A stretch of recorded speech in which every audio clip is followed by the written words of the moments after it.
Welcome back to the channel. Today I'm going to be working on the F350. So this is the 6.4 that I got probably a couple months ago that has bad turbos. What I ended up doing was I found out that the turbos were bad by pulling the flange off the DPF. The truck wouldn't move because the oil had clogged the DPF up so badly that it wouldn't actually let enough exhaust go by for the high pressure turbo to actually build boost to do anything. So it barely would move. I unbolted the DPF and then it ran great. I mean, it always started right up, but it would actually build boost, but then it started shooting a bunch of oil out the exhaust, which is a common issue when you have, I'm guessing the low pressure turbo possibly broke off the exhaust wheel, or maybe it's just so bad that maybe it's not broken off yet, but it's pretty close. So what I ended up doing was I pulled a bunch of stuff apart, and on the 6.4s you have to lift the cab up. And at first I was like, I'll just use a jack to lift the cab up. But then I was like, well, I have to lift at the junkyard. Why not just bring it down the junkyard? So I loaded it up on my trailer, and now we have it at the junkyard. So what I'm gonna do is pretty much disconnect everything. You don't have to really unconnect very much, but just some wiring stuff here and there, coolant bottle, a few battery trays, and then the cab can be lifted up the 4 to 5 inches it needs, and then it has so much room to get the turbos out. So I already have new turbos. I have the stuff to get it running again.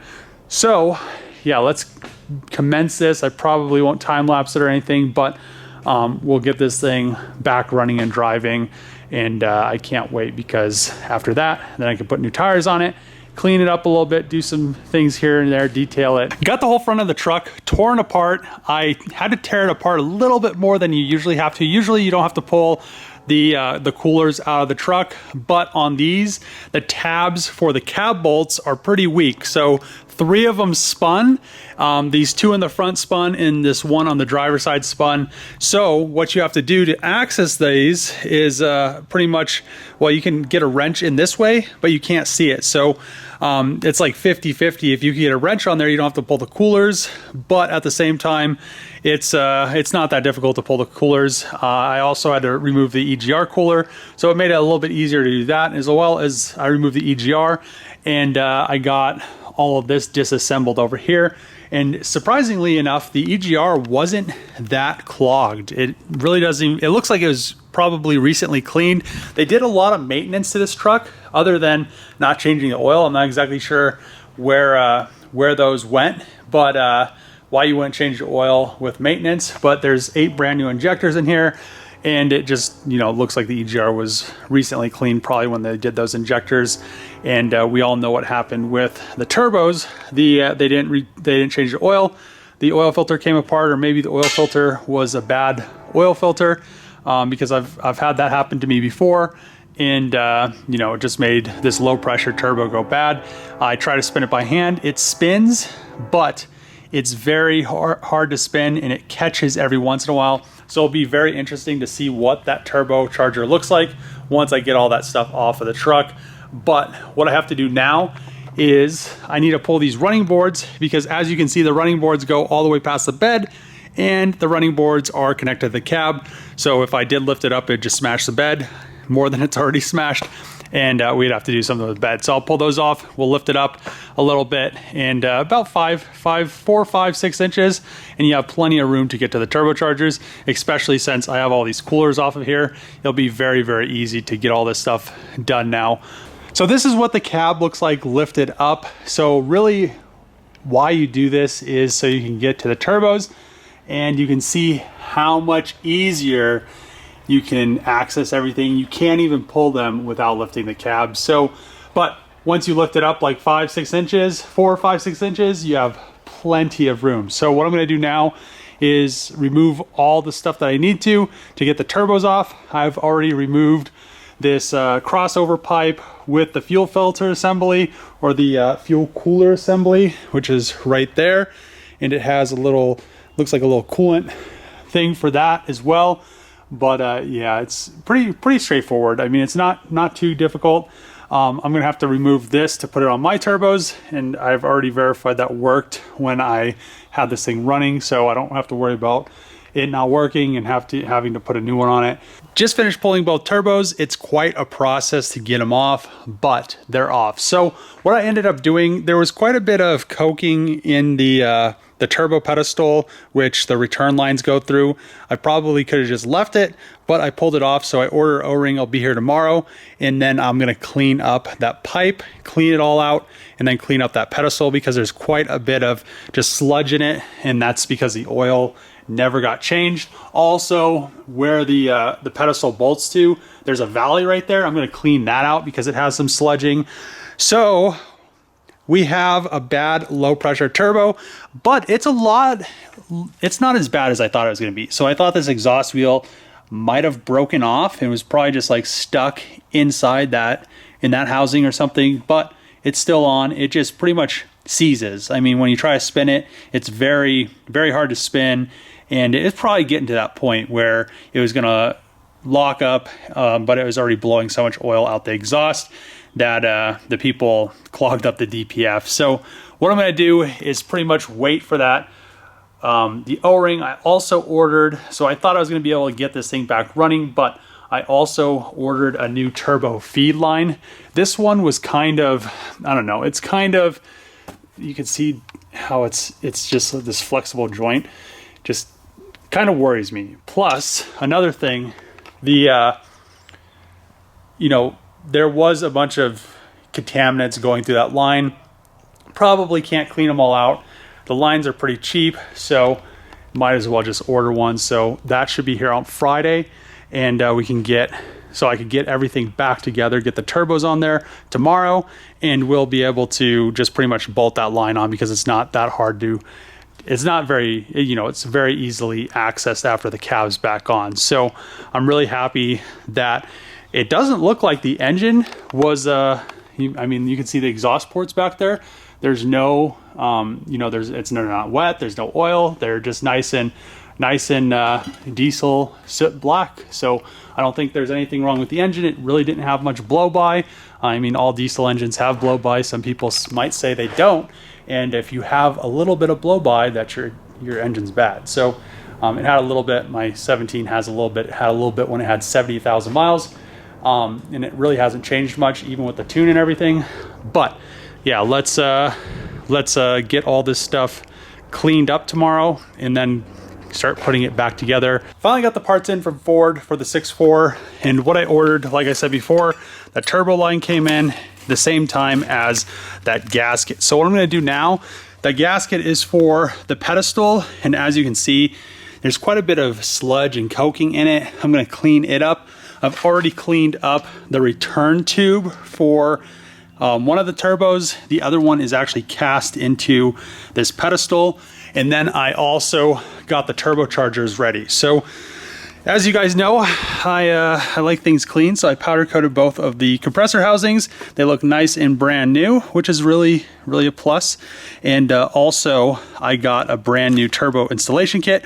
I'll put the link for this in the description. So it comes with the new gasket here. It also comes with the exhaust manifold, 2 turbo gaskets, and a bunch of other seals and O-rings that you need for the feed and return, as well as brand new bolts for the shield and for the exhaust manifolds to turbos, which is really nice. Instead of having to use the old ones, you have brand new ones with the gaskets.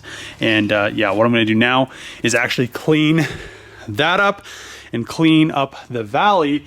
I have a rag over it, but it was very, very sludgy and dirty, just like the oil filter housing. So get that clean. It'll just prevent a problem later on down the road. The turbo pedestal is now cleaned, and I have installed the new O-ring. So the valley is also cleaned up and ready for the turbo pedestal. That thing was kind of sludgy inside of it.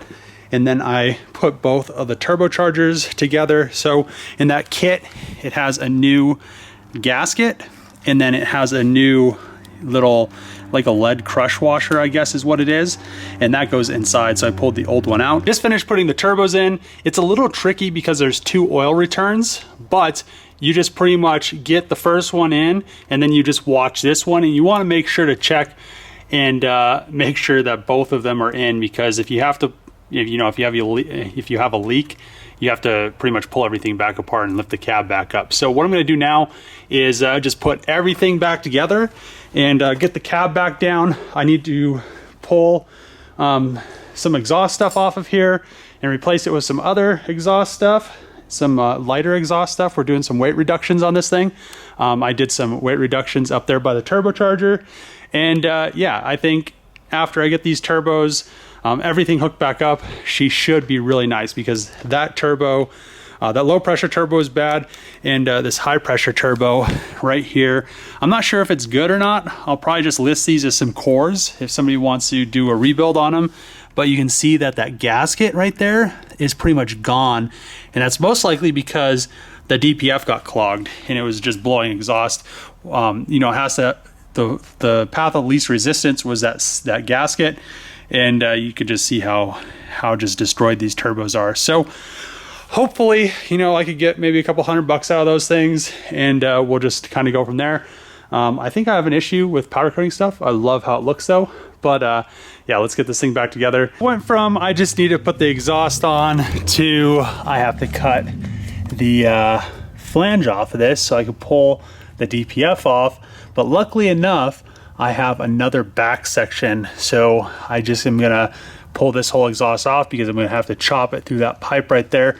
And I'm guessing that pipe, actually I already tried to undo that clamp back there, and it was rusty and it just spins. So yeah, pretty much just cut this with a Sawzall. I had to run home to grab my Sawzall, and we'll get that whole exhaust off. Finished getting the truck back together, and it looks great. Started it up, but now it won't start. And the reason that is because I did some weight reduction. I actually had to weld up the exhaust because I had to cut the DPF off. And the reason I had to do that was because this one was plugged, and then it was, I think it got so hot, and these always get kind of rusty anyway. So I think it got so hot because it was plugged that it just bonded that piece of metal. So I had to cut those flanges off, and then I had to pretty much just go back and then weld them back on, which is nice. So we have a nice clean, you can see that weld right there. It's not the best, but oh, actually that's a bracket. So the weld isn't bad. Where is it at? It's somewhere around there, but yeah, it's not bad. So we gotta update the ECM so it runs again and just kind of go from there. But I'm really happy that actually I didn't notice I pulled that out, so I need to put that screw back in so that's not hanging down. And other than that, put the stuff on it and then go take it for a test drive. I'll have to bleed the coolant. Actually, the test drive is going to be me driving it home, so maybe I'll drive it a little bit before that. I just finished filling the coolant up, and I'm going to take it on a test drive. Not a very fast one, because I want to make sure that the tranny ECU relearns correctly, and we have no check engine lights. Everything looks good, so hopefully, and the AC works, which is really nice. Man, this thing's sketchy to drive. It's cruising now. I don't know how fast I'm going because the tires are larger. I probably should program in the size of the tires. I think that programmer will do it. And but I mean, everything so far looks all right. Hopefully nothing bad happens. It's burning out the oil that was left in the downpipe. Got the truck back home. Seems like everything is good. The alignment, I mean, this thing is lifted, so it's kind of all over the road. Tires are really loud. I need to get some tires for this thing because they're almost bald. Probably have them balanced. One of them feels like it's very, very unbalanced. The front bumper, that bash bar or that push bar kind of hides how smashed it is, so I'll try to find a new bumper, and then I'll probably still end up using that. Same thing with the rear bumper. It's a little bit smashed. The bed has a big kind of little dent. I probably could pop that stuff out, but other than that, I mean, she is a work truck, and that's probably, I don't want to clean it up too much, even though it's lifted. It's still a work truck. But I might even get some new headlights and a grill. I'm not exactly sure yet. Maybe just some clear, nice new headlights so they don't look like that. But yeah, I'm gonna end the video here. If you like these videos, make sure to click the subscribe button, throw a thumbs up, throw a comment below. As always, see you guys next time.